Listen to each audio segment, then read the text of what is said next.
Good evening, and thank you so much for joining us here on ABC 10 News at 6. I am Wale Aliyu. Kimberly Hunt has the night off. We are coming to you live from Mountain View, where, as you can see behind me, utter destruction. This is just trash that this family has put out today.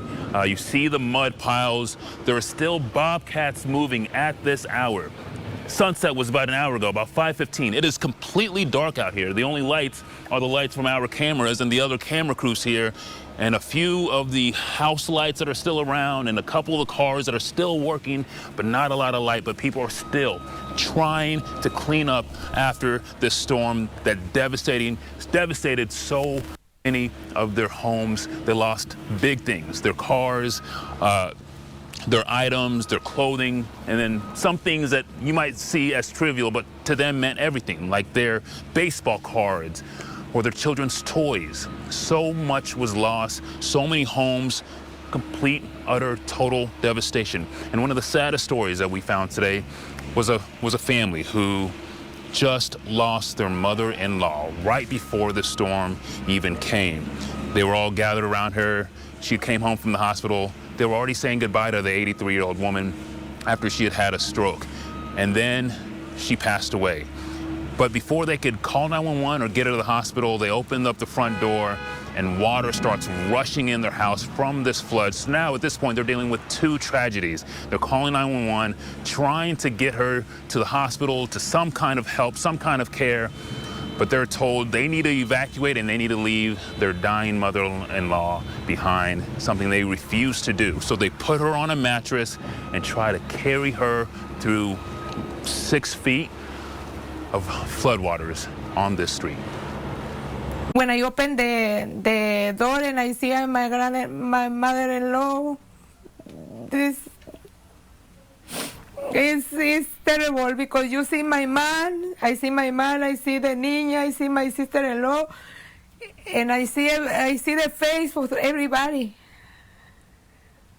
The material is not worry for me. I told to everybody, it's material, but I see the body, and but when the water is coming, you see the body, you know. One me, I need to more strong for my mother, for my sister-in-law. I need to strong. And I told to the cat, give me the more strong. I need to start strong for my family. And I see how my husband taking a mother and he's crying. It's the one moment difficult, one moment. You never forget this moment.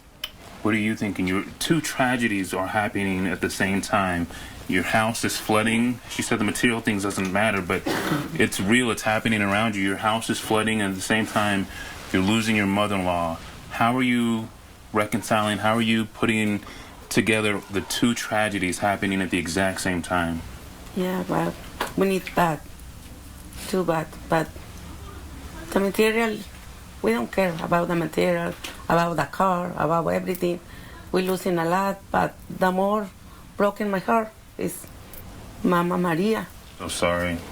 So yesterday you were able to get her to the funeral home yesterday, and then today you guys come back here, and then you're just figuring out how you're gonna clean this all up. Yeah, everybody called me and he said, hey, you listen your house and you need something, you know. In my mind is now for my house. My mind is for the mother-in-law. I have good mother-in-law. She's very good. She's very good mother, very good grandmother. She's very special. So many tragedies on this street tonight. So many people have been demanding answers about the response to this flooding. Just hours ago, San Diego Mayor Todd Gloria and other top city officials gave an update on the historic rain and the widespread damage it caused. Team 10 investigator Austin Ravitch was there at that press conference to get answers from Mayor Todd Gloria. He's joining us now with more on what's being done to move forward. Hi, Wale. It was a very emotional press conference. We saw the mayor as well as community members really come to a clash at one moment as people tried to get answers about just how this happened. I want to get to some of the numbers because the mayor told us this was unprecedented. He said this was a historic event that no one in San Diego has ever seen before. There was something like 100 rescues, Wale, in just South Crest alone. Wow. Now, pets, unfortunately, didn't make it. Not everyone's pets. About 30 were actually rescued. The city says that emergency crews were clearly overwhelmed. In fact, they had almost 900 911 calls in a short period of time. Now, this water moved so fast, it moved cars, as you can see there, just down the street so quickly, while people were literally waiting on their roofs for help. Some from this community saying they were waiting for hours to get rescued. Now, the stories have just been absolutely heartbreaking, Wale. One man we spoke to earlier today told us how he's literally lost everything. He was fighting back tears as he told us how he rushed to save his neighbors when that fast-moving water reached the top of their apartments. I want you now to take a little bit of a listen to of what Juan Lopez told us. Everything's pretty much lost. Like, everything's wet. Everything was floating. You can see the line where the water got. The water was up to here. There's nothing I could use. I mean, all my electronics are gone. My clothes, everything it's all wet. We have to wash everything. My bed everything's wet. Just absolutely heartbreaking to hear someone like Juan who's lost everything. Wale, earlier today I asked Mayor Todd Gloria about disaster financial assistance. That's a big question we're hearing from residents, is when they might be able to get some kind of financial assistance, if any at all. He told me it's going to take some time. It involves the state as well as DC. And he said this mess is not going to get cleaned up within just a couple of days, and it's really asking people to be patient.